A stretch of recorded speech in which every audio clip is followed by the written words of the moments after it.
प्राणी, पक्षी, त्यांचे बाळ आणि कुठे राहतात म्हणजे थोडक्यात त्यांचं घर आणि त्यांचे आवाज या ठिकाणी पाहणार आहोत. तर बघा, सर्वप्रथम स्वरजोडी लाव बरं. गाईचं काय आहे?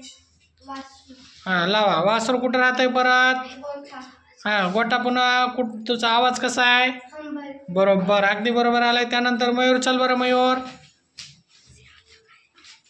हां, मयूर ते काय शब्द? हां, मेंढीचं काय आहे? हां, लावा जोडी. हां, कोकराचं घर कोणतं आहे? कोकराच्या घराला काय म्हणतात मग? मेंढीच्या आणि कोकराच्या.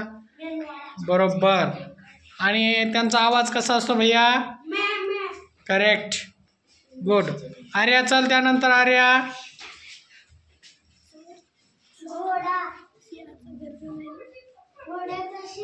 बरोबर आहे.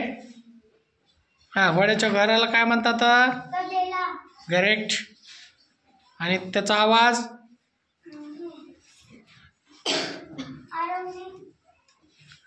घोडा भाग देतो का? हां, करेक्ट. असं चुकायचं नाही बेटा. चल, गुड, व्हेरी गुड. आणि त्याचा आवाज कसा बरं? सिंहाची गर्जना. Very good. चला, त्यानंतर कोण आहे? हां, चल. हां, कोंबड्याचं काय आहे? कोंबड्याच्या बाळाला काय म्हणते तर? हां, गुड. ते बघ, कुठे आहे पिल्लू? हां, कुठं राहतं कोंबड्याला? कुठं ठेवलं जातंय? कुरवाडे.